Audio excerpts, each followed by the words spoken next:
السلام علیکم ورحمۃ اللہ وبرکاتہ۔ تمام تعریف اللہ کے لیے جو رب ہے عالمین کا، خالق و مالک ہے کائنات سارے جہان کا۔ اللہ تعالیٰ کی تعریف کے بعد درود ہو جناب حضرت محمد مصطفیٰ صلی اللہ تعالی علیہ وسلم اور آپ کی آل پر، جیسا کہ آپ کا مرتبہ ہے، عظمت و شان ہے کہ آپ نبیوں کے بھی نبی ہیں اور رسولوں کے بھی رسول ہیں، شاہوں کے تاجداروں کے بھی تاجدار ہیں، کشتی ملت کے کھیونہار، سب سے انوکھے اور سب سے نرالے ہیں۔ حضرت عبداللہ کی آنکھوں کے تارے اور عام نبی کے راج دلارے ہیں، جن کا نام گرامی جناب محمد الرسول اللہ صلی اللہ تعالی علیہ وسلم، جو 14ویں کے چاند سے بھی زیادہ روشن اور اللہ کے بعد سب سے افضل و اعلیٰ ہیں، آپ کی مقدس بارگاہ میں بادب درود و سلام کا گلدستہ پیش کریں اور محبت سے پڑھیں۔ اللہم صلی علی سیدنا و شفیعنا و نبینا و حبیبنا و مولانا محمد مبارک وسلم صلاۃ و سلام علیک یا رسول اللہ، الصلاۃ والسلام علیک یا حبیب اللہ، الصلاۃ والسلام علیک یا نبی اللہ۔ محترم بزرگوں اور دوستوں، پیارے اسلامی بھائیوں، قرآن کا جو حصہ ہم نے تلاوت کیا یہ سورہ فلق ہے۔ اس میں 1 رکوع، 5 آیتیں، 23 کلمے اور 74 حرف ہیں۔ اس کا شان نزول یہ ہے کہ اللہ کے پیارے حبیب حضور اکرم صلی اللہ تعالی علیہ وسلم جسمانی تکلیف میں مبتلا ہیں اور ظاہری اعضاء میں بھی دقت ہے۔ اللہ تعالیٰ نے اپنے حبیب کی مزاج پرسی کے لیے فرشتوں کے سردار جبریل امی ان کو حکم دیا کہ جاؤ میرے محبوب کے مزاج کو پوچھو، ان کی طبیعت کو پوچھو اور ان کو بتاؤ کہ یہ کس وجہ سے یہ پریشانی آپ کے جسم پر آئی ہے۔ اللہ تعالیٰ نے اپنے اس فرشتے کے ذریعے، جبریل امی کے ذریعے حضور علیہ الصلاۃ والسلام کو اس بیماری سے آگاہ فرمایا اور پھر اس بیماری کا علاج بھی اللہ تعالیٰ نے قرآن کی شکل میں نازل فرمایا، جو ہم نے یہ آیتیں تلاوت کی ہیں۔ جبریل امی آئے، عرض کیا یا رسول اللہ، آپ کی طبیعت ناشاد ہے، جسم مبارک آپ کا تکلیف میں ہے اور آپ کے کچھ ظاہری اعضاء بھی پریشان ہیں، تو یہ کوئی کسی اور بیماری کی وجہ سے نہیں ہے، بلکہ یہ اس وجہ سے ہے کہ آپ کے اوپر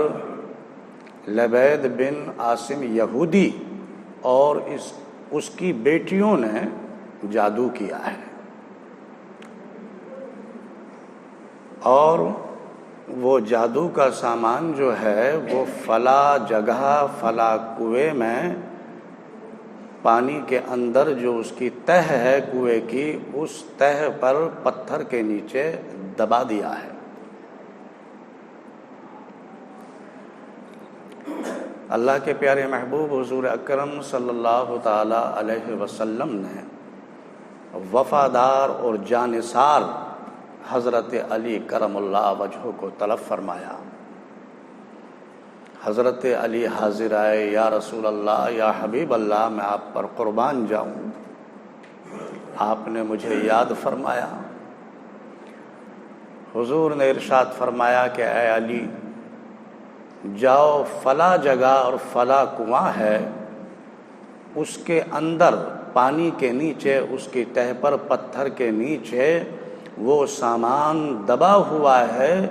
جو مجھ پر جادو کیا گیا ہے۔ اللہ نے مجھے خبر دی ہے اور جبریل امی حاضر آئے تھے، میری مزاج پرسی کی ہے۔ حضور نے حکم فرمایا اور وفادار و جانثار حضرت علی کرم اللہ وجہ فوراً اس کنویں کی طرف چل دیے۔ اس کنویں کا سارا پانی نکالا، بڑی محنت کی آپ نے۔ اس کنویں کا سارا پانی نکالا اور اس کی تہہ تک پہنچے تو وہ واقعی ایک پتھر تھا۔ جب اس پتھر کو ہٹایا گیا تو اس کے نیچے سے کھجور کے گابھے کی تھیلی برآمد ہوئی اور اس میں وہ جادو کا سامان موجود تھا، یعنی ڈورا، دھاگا یا کمان کا چلہ، اس طرح کا کوئی چیز تھی جس میں 11 گانٹھیں لگی ہوئی تھی، گرہ، اور ایک موم کا پتلا بنایا ہوا تھا جس میں 11 سوئیاں چبھوئی ہوئی تھیں۔ اس طرح سے حضور اکرم صلی اللہ تعالی علیہ وسلم پر لبید بن عاصم یہودی اور اس کی لڑکیوں نے آپ پر جادو کیا تھا، اور اس جادو کا جو اثر ہوا وہ حضور کے جسم مبارک پر اثر ہوا۔ آپ کا جسم مبارک تکلیف میں مبتلا ہو گیا اور ظاہری اعضاء پر بھی اثر آیا، لیکن دل، عقل اور اعتقاد آپ کے محفوظ رہے، ان پر کوئی جادو کا اثر نہ ہو سکا۔ ایک بات تو یہاں یہ ثابت ہوتی ہے کہ یہ جادو کا جو علم ہے یا عمل ہے یہ بھی اپنی جگہ ہے، چونکہ اگر نہیں ہوتا تو یہ واقعہ سامنے نہیں آتا، اور اس کے توڑ کے لیے اللہ کی طرف سے علاج، وہ نسخہ جو یہ سورہ نازل ہوئی ہیں، دونوں سورہ، قل اعوذ برب الفلق اور قل اعوذ برب الناس، ان دونوں صورتوں میں 11 آیتیں ہیں۔ یہ علاج اللہ تعالیٰ کی طرف سے حضور کو عطا ہوا آپ کے لیے اور آپ کی امت کے لیے۔ تو جادو اپنی جگہ وہ علم بھی ہے، لیکن اسلام کے اندر وہ علم، وہ عمل کرنا ناجائز و حرام ہے۔ ہاں، وہ نقصان پہنچانے والا عمل، وہ نقصان دہ تمام چیزوں کے لیے اللہ تعالیٰ نے یہ نسخہ، یہ علاج عطا فرمایا ہے۔ اس کے ذریعے ہم علاج حاصل کر سکتے ہیں اور تکلیف کو دور کر سکتے ہیں، جادو کا توڑ کر سکتے ہیں، اگر قرآن کے ذریعے علاج کیا جائے، مگر علاج کرنے والا عالم باعمل ہو، کوئی چلتا پھرتا نہ ہو جس پر اطمینان بھی نہ کیا جائے، اور وہ پرہیزگار نہ ہو، لوگوں کو تکلیف پہنچانے والا ہو اور لوگوں پر پریشانی میں مبتلا کرنے والا ہو، ایسے انسان کا کوئی بھروسہ نہیں۔ لیکن عالم بعمل اگر کوئی ہے تو وہ قرآن سے علاج کرے، لوگوں کو فائدہ پہنچائے، یہ جائز ہے اور بہتر ہے۔ بہرحال وہ سامان برآمد کیا گیا، اللہ نے ان آیتوں کو نازل فرمایا اور حضور کو فرمایا کہ تم ان کو پڑھ کر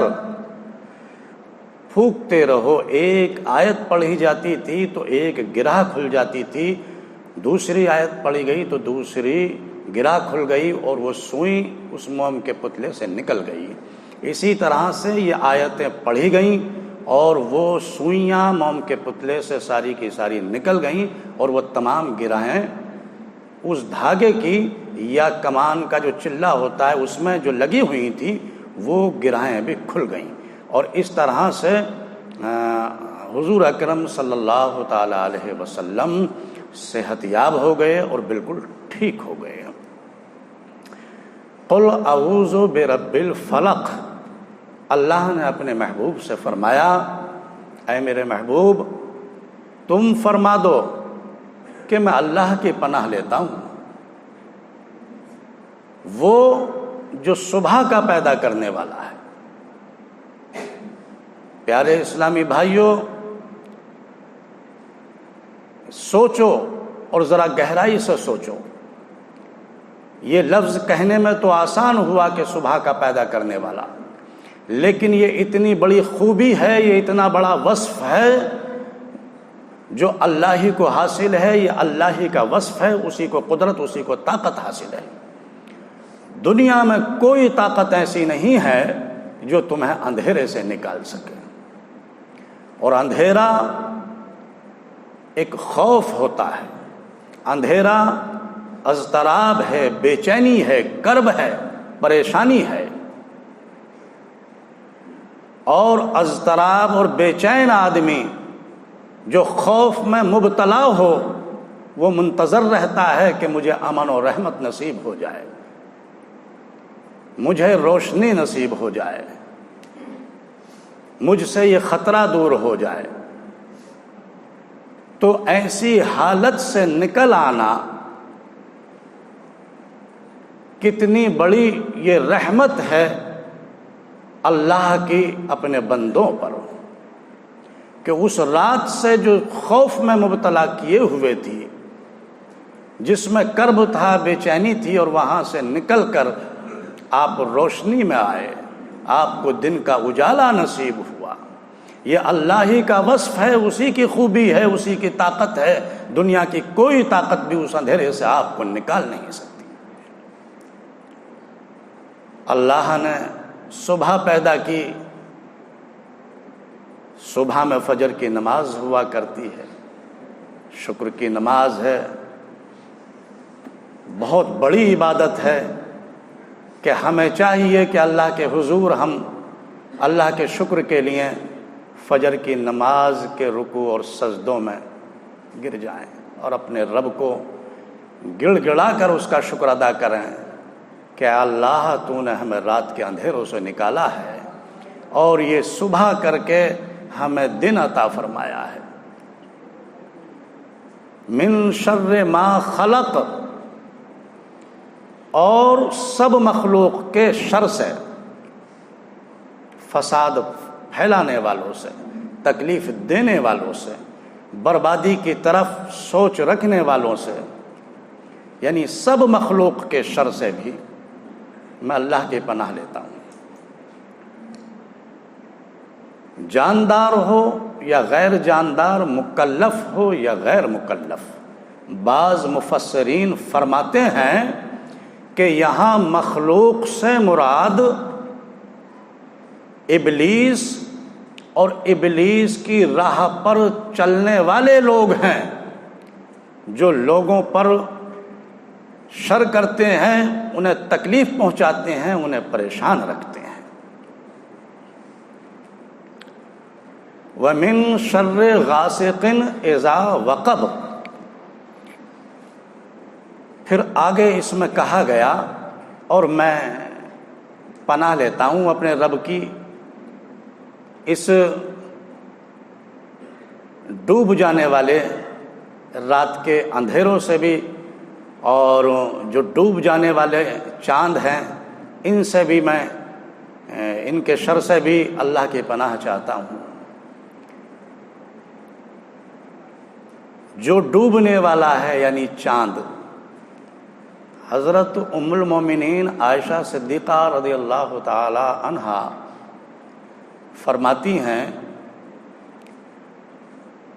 کہ اللہ کے پیارے حبیب حضور اکرم صلی اللہ تعالی علیہ وسلم ایک مرتبہ چاند کی طرف نگاہ ڈالی اور پھر مجھ سے فرمایا کہ اے عائشہ میں اس کے شر سے بھی پناہ چاہتا ہوں اپنے رب کی، میں اللہ کی پناہ میں ہوں اس کے شر سے بھی، چونکہ یہ ڈوبنے والا ہے، اندھیرا کرنے والا ہے۔ اور جب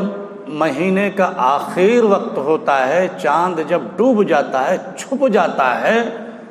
تو ان جادوگروں کے وہ عمل، وہ منتر اسی وقت میں کامیاب ہوتے ہیں، اور ابلیس اور اس کی راہ پر چلنے والے لوگ، اور خاص طور سے اس طرح کی عورتیں جو لبید بن عاصم یہودی کی بیٹیوں نے حضور پر جادو کیا تھا، اس طرح کی سوچ رکھنے والی، اس طرح کی جو لوگ ہوتے ہیں، اسی وقت میں جب چاند چھپ جاتا ہے تو یہ جادو کے منتر پڑھ پڑھ کر اللہ کے نیک بندوں کو پریشان کرتے ہیں، جادو کے عمل کرتے ہیں، اسی وقت میں یہ عمل کامیاب ہوتے ہیں۔ وَمِن شَرِّ النَّفَّاثَاتِ فِي الْعُقَدِ، ان عورتوں سے، ایسی عورتوں سے، اس یہودی کی لڑکیوں کی طرح، ابلیس کی راہ پر جتنی بھی چلنے والی عورتیں یا دوسرے لوگ ہیں، ان سب سے، ان کے شر سے میں پناہ چاہتا ہوں اپنے رب کی، اپنے رب کی پناہ میں ہوں۔ وَمِن شَرِّ حَاسِدٍ إِذَا حَسَدَ، اور حسد کرنے والوں سے جو جلتے ہیں، اور حسد کرنے والے کون لوگ ہوا کرتے ہیں؟ حسد کرنے والے وہ لوگ ہوتے ہیں جو اپنے سامنے دوسروں کو اچھا کھاتا، اچھا پیتا، اچھا پہنتا یا صحیح طریقے سے رہتا ہوا دیکھنا گوارا نہیں کرتے، اور اس کی بربادی کی اور اس کی موت کی، اس کے پریشان ہونے کی تمنا کرتے رہتے ہیں۔ اس طرح کے لوگ حسد والے لوگ ہوا کرتے ہیں، وہ جلنے والے لوگ ہوا کرتے ہیں۔ تو میں ایسے لوگوں کے شر سے بھی میں اپنے رب کی پناہ چاہتا ہوں، میں اپنے رب کی پناہ میں ہوں۔ پیارے اسلامی بھائیوں، دوسری جو سورہ ہے اس کا ترجمہ اور تفسیر عرض کرنے کے لیے وقت درکار نہیں، بہرحال یہ دونوں سورہ آپ کے لیے بڑی قیمتی ہیں، بڑی کامیاب ہیں، اور غالباً سبھی کی یاد ہوا کرتی ہیں۔ آپ ان پر عمل کرو اور پریشانیوں سے نجات حاصل کرو۔ یہ اللہ تعالیٰ کی طرف سے ایک حضور کو اور حضور کی امت کے لیے نسخہ دیا گیا ہے،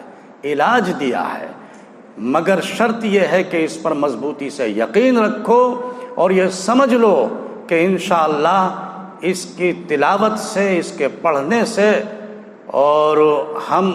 فائدہ حاصل کریں تو یقیناً اللہ تعالیٰ کی طرف سے ہمیں فائدہ نصیب ہوگا، اور جو جسمانی یا دیگر تکلیفیں یا پریشانیاں ہیں وہ سب کے سب دور ہوں گے۔ وآخر دعوانا